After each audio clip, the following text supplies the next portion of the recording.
नमस्कार दोस्तों। मैं हूं डॉक्टर आभा खेतरपाल और आप देख रहे हैं आभास पॉडकास्ट। यहाँ हम बात करते हैं इंक्लूजन, एक्सेसिबिलिटी या ऐसी पर्सनल स्टोरीज की, पर लिव्ड एक्सपीरियंसेस की जो जानना बहुत ज़रूरी है। आज हम मिल रहे हैं आरुषि से। यह एजुकेशन को सबके लिए इंक्लूसिव बनाने का काम कर रही हैं। उनका काम ना सिर्फ स्टूडेंट्स विद डिसेबिलिटीज़ के लिए रास्ते खोल रहा है, बल्कि सबके लिए एजुकेशन को इंक्लूसिव बनाने का काम कर रहा है और पूरी एजुकेशन सिस्टम को एक नई सोच दे रहा है। तो चलिए जानते हैं आरुषि से उनकी जर्नी के बारे में, उनके चैलेंजेस के बारे में और उनके रीसेंट प्रोजेक्ट के बारे में। उन्हीं से सुनते हैं उनकी जुबानी। तो नमस्कार आरुषि, आपका बहुत बहुत स्वागत है आभास पॉडकास्ट में। कैसी हैं आरुषि आप? मैं ठीक हूँ आबा। और थैंक यू मुझे इस पॉडकास्ट में इनवाइट करने के लिए और इस बातचीत में मुझे इनवाइट करने के लिए।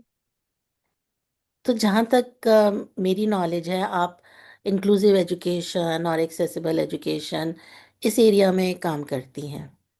तो जी, आरुषि, सबसे पहले ये बताइए कि एक्सेसिबल और इंक्लूसिव एजुकेशन के कॉन्सेप्ट को आप कैसे डिफाइन करती हैं? आपके लिए इसका रियल मीनिंग क्या है? देखिए एक्सेसिबल एजुकेशन को या इंक्लूसिव एजुकेशन को कई तरीके से ना डिफाइन किया गया है। यूएनसीआरपीडी है या आरपीडब्ल्यूडी है, वो बहुत चीजों में बात करते हैं, बहुत मायनों में बात करते हैं। हम्म। और जो हमारा recent national education policy policy 2020 है, उसमें भी इंक्लूसिव एजुकेशन पे बहुत ज्यादा तवज्जो दिया गया है। राइट। ओके। पर मेरे हिसाब से, क्योंकि मैं खुद एक डिसेबल्ड स्टूडेंट रह चुकी हूँ, हम्म। तो मेरे हिसाब से ना इंक्लूसिव एजुकेशन के मायने बहुत डिफरेंट है। तो मैं सीधा सिर्फ पॉलिसी बेसिस पे नहीं देख सकती इसको। मेरे लिए ये एक पॉलिसी से हटके एक चीज है। क्योंकि इंक्लूजन मेरे हिसाब में जो 2 साल 3 साल का रादर प्रोफेशनल एक्सपीरियंस रहा है मेरा, हम्म। और खैर बचपन से as a student with disability भी जो एक्सपीरियंसेस रहे हैं, मेरे ख्याल से इंक्लूजन पॉलिसीज से बहुत परे है। क्योंकि इंक्लूजन में दुनिया आती है, इंक्लूजन में इंसान आते हैं। राइट। अल्टीमेटली जो इंक्लूजन दिया जाता है वो इंसानों को दिया जाता है। उनके फीलिंग्स को ख्याल में रख के दिया जाता है, उन्हें एक फीलिंग ऑफ कम्युनिटी देने के लिए। एक आई थिंक इंक्लूजन का एक बेस पॉइंट होता है, एक इंक्लूजन का बेसिक होता है। राइट। हमने बात कर ली है एक्सेसिबिलिटी की, हम बात करते हैं, हम इंफ्रास्ट्रक्चर की बहुत बात करते हैं। हम कहते हैं कि टीचर्स को ट्रेनिंग दिया जाए, हम कहते हैं कि स्टाफ में सेंसिटाइजेशन किया जाए, हम कहते हैं कि अच्छा स्पेशल स्कूल्स होने चाहिए या नहीं होने चाहिए। बहुत बड़ी डिबेट है समहाउ, जो कि मुझे लगता नहीं है कि एक डिबेट टू बिगिन में होनी भी चाहिए। बट मेरे लिए वो मायने ये है कि कोई भी बच्चा सिस्टम में आ तो जाता है आज की तारीख में, क्योंकि इतने लॉज एंड पॉलिसीज और मैंडेट्स हैं।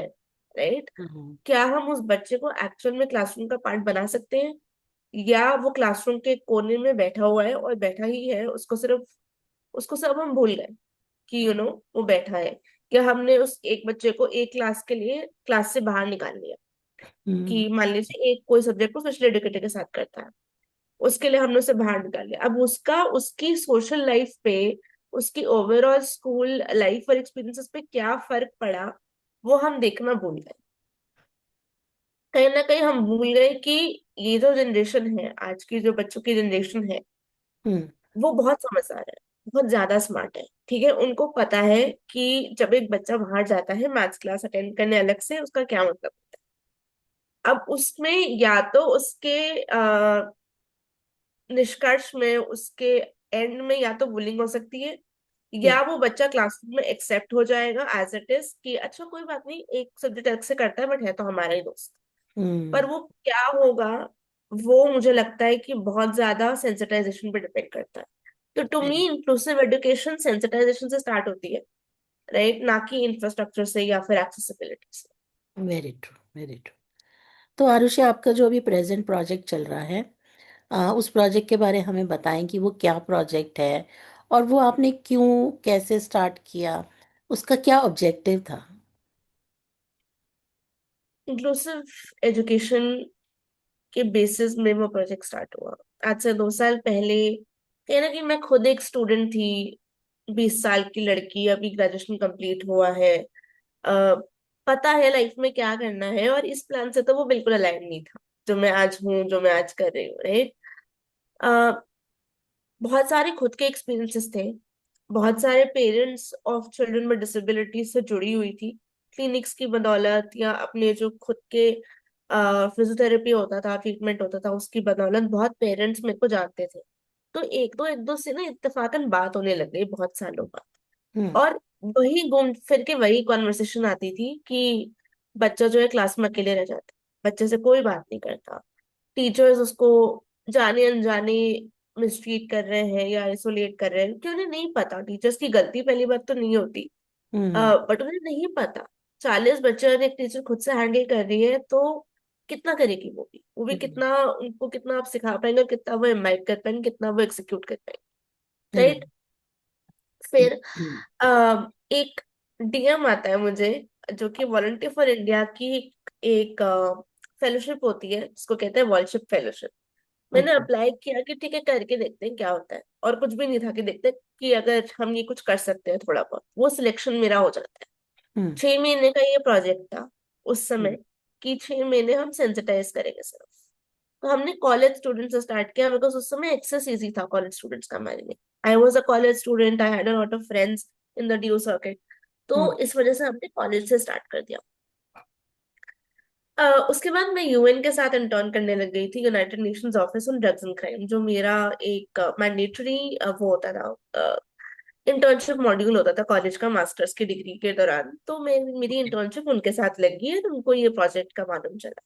तो हम्म। मेरे जो मेंटोर है मिस्टर समर्थ पाठक, उनका इंटरेस्ट था, उन्होंने मुझसे पूछा क्या है, कैसे करते हो, एंड हमने within the next few months we were then supported by the United Nations Office on Drugs and Crime. Okay. तो वो हमें सपोर्ट मिला, तो विच मेंट कि वी गॉट अ रीजन, हमें एक जरिया मिल गया प्रोजेक्ट को जिंदा रखने का, कंटिन्यू करने का, राइट। कि इसका मतलब है पोटेंशियल है। तो उनका जो फ्लैगशिप प्रोजेक्ट है, राइज अप फॉर पीस, जो कि हम्म। यूथ लेड है, again youth hmm. At the centre of that project, जो कि एजुकेटर्स भी उस प्रोजेक्ट का पार्ट है, बहुत सारे schools across India and across the globe in fact उस प्रोजेक्ट का पार्ट है।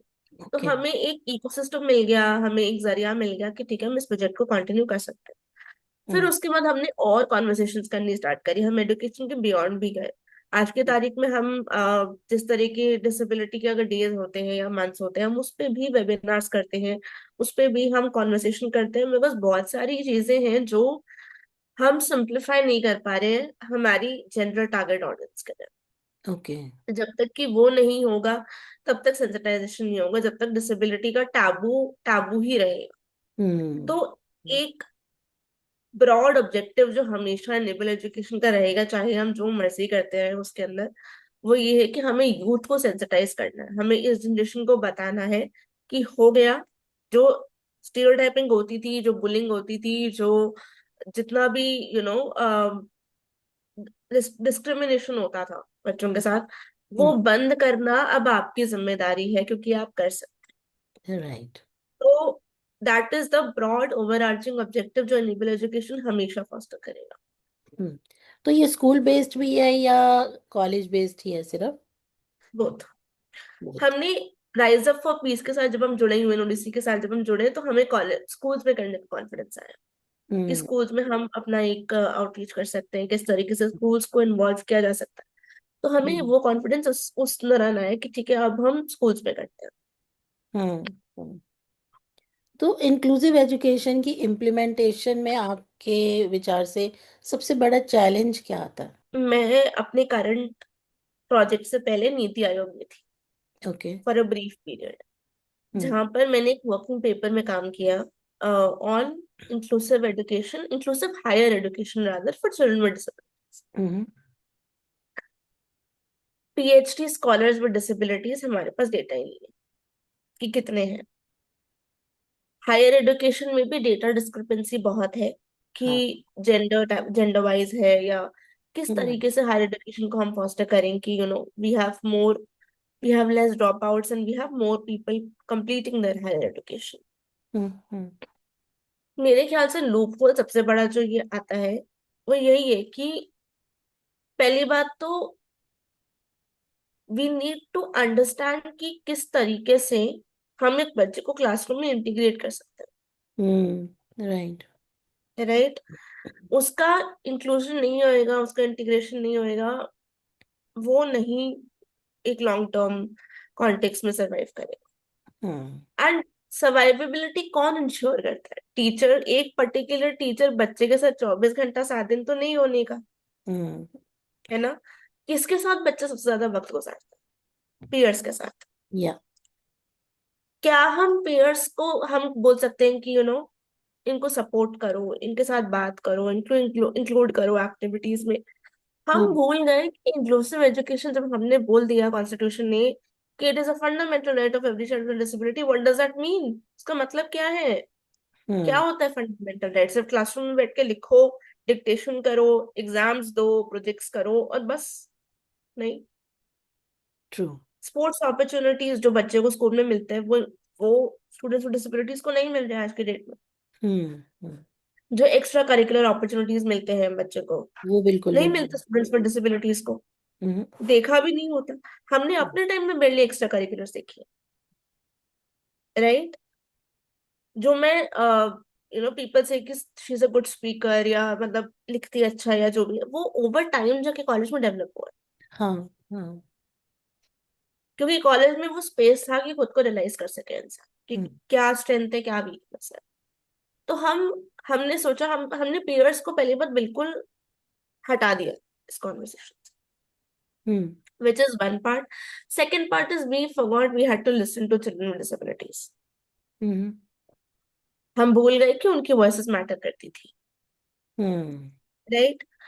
मुझे आजकल बच्चे आके बोलते हैं कि दीदी आपने तो कर लिया, मैं कैसे बोलूं मेरे साथ जब स्कूल में गलत हो रहा है? और मैं बोलूंगा तो मेरे इन मार्क्स पे असर डल जाएगा, मुझे टीचर्स 4 चीजें कहेंगे। नहीं होती मेंटल हेल्थ कैपेसिटी बच्चे की उतना सुनने की और उतना यू नो डाइजेस्ट करने की, right, right, right.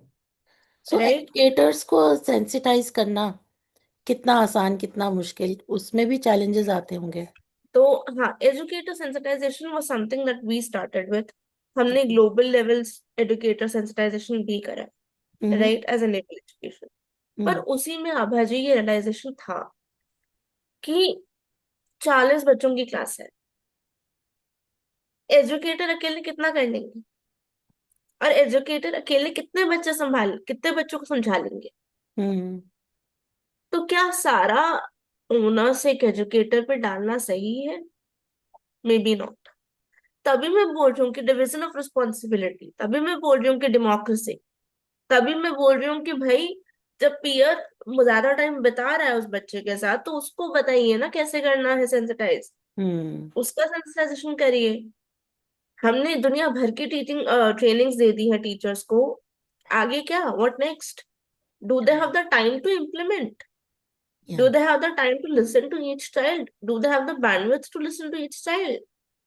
They don't. In the reality of things, they don't. They don't have. Right? हालांकि इम्पोर्टेंट है, मैं नहीं डिनाई कर रही हूँ, हम आज भी करते हैं एडुकेशन सैनिटेशन के लिए, हमको आज भी बुलाया जाता है, हम आज भी वो प्रोजेक्ट्स लेते हैं, ऐसा नहीं है कि हम नहीं लेते। बट मैं ये बोल रही हूँ कि डे जीरो से आपने इंक्लूसिव एजुकेशन का जिम्मा एडुकेटर्स पे डाल दिया है। अब वो पढ़ा सकती हैं, वो सब कुछ कर सकती हैं, but then they can only do so much. उनकी क्लासरूम कैपेसिटी वहीं एंड हो जाती है, बिकॉज हर वक्त as the classes become more senior, एक जब क्लासेस बढ़ती जाती है 7वीं 8वीं 9वीं 10वीं, टीचर का इन्वॉल्वमेंट बच्चे के ओवरऑल लाइफ से कम होता जाता है, वेदर वी लाइक इट और not, hmm. Hmm. Right. But क्या वो बड़ा बच्चा भी, 16-17 साल का बच्चा भी क्या अपने पीयर्स का वो कर पा रहा है, अपने पीयर्स के हाँ। साथ मिल बांट के बैठ पा रहा है, खाना खा पा रहा है क्या? उसका क्या गेम्स पीरियड में वो अकेले रह जा रहा है? वो सब तो वो कितना टीचर्स प्रेशर डालेंगे? And having been said that, I have a sister in the same generation hmm. जो आज की स्टूडेंट्स की है, राइट। आप कितना इन्हें समझा लोगे? इनको प्रीचिंग नहीं काम करती। हम्म। इनको हमें लग रहा है हम इनको कुछ रटवा देंगे और इन्हें इनके साथ we can we be able to say कि अच्छा नहीं ऐसे नहीं करना है तो वो नहीं करेंगे, ऐसा नहीं हम्म, होता। हैविंग सेड दैट, बट ये जनरेशन अपने आप से इंटरनली बहुत सेंसिटिव है। बहुत ज्यादा।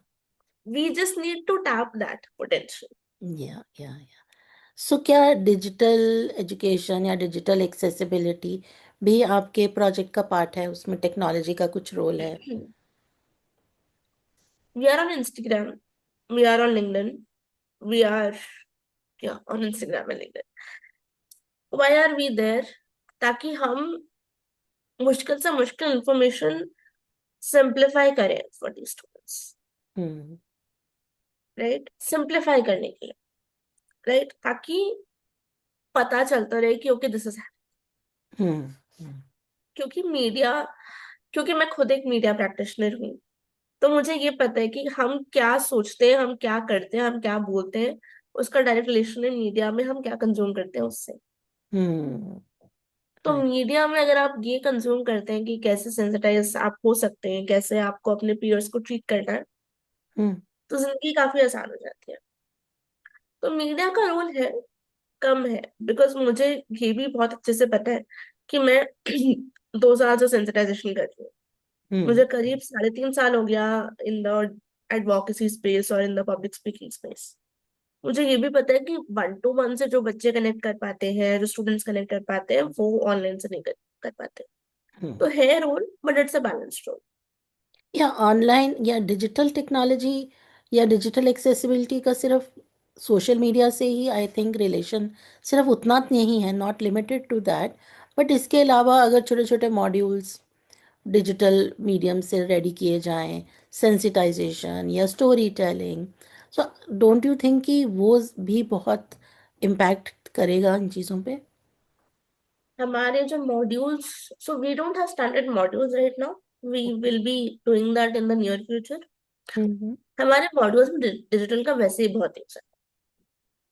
Right, hmm. हमने कॉमिक्स बनाई थी, we developed a comic book for children to understand their peers with disabilities. The comics were digitally made by a very very close friend and artist of mine.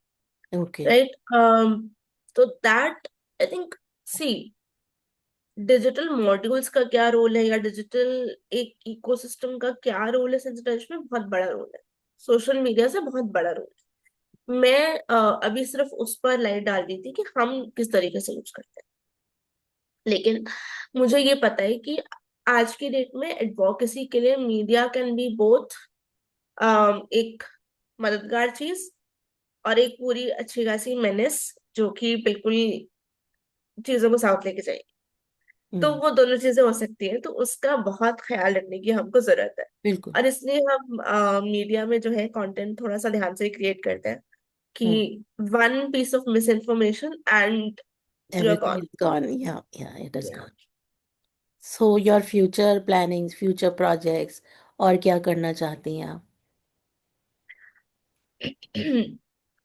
Future की दो चीजें हैं जो अभी pipeline में है एंड आई एम होपिंग कि जल्द स्टार्ट हो जाएंगी किसी ना किसी फॉर्म में। पहला would be research. Okay. We want to become knowledge builders. We want to collaborate with other people in the industry hmm. to become knowledge generators and providers both. Okay. Right. And we also now want to venture into corporate spaces for corporate sensitization. Okay. So those are the near future items. Hopefully, maybe in the 6 months, next 6 months to 1 year, you will see us out and about more than we have. We will see more of a presence for enable education, not just through me, hopefully now, but with the ecosystem taking the initiatives name now. That's great and we are looking forward to it. And Thank you. Thank you so much for your time Aarushi. It was great talking, बहुत अच्छा लगा आपसे बात करके। आपने हमें time दिया और इतना हमें अपने प्रोजेक्ट के बारे में अवेयर करवाया, तो हमारा साथ है आपके साथ। और हम सब साथ आगे बढ़ना चाहते हैं। तो थैंक जी, you so much Aarushi. Thank you Abha ji, it was a pleasure. Thank you मुझे यहाँ बुलाने के लिए, इस बातचीत में मुझे शामिल करने के लिए। एंड आपसे बात करके हमेशा ही बहुत खुशी होती है, तो थैंक यू फॉर इनवाइटिंग।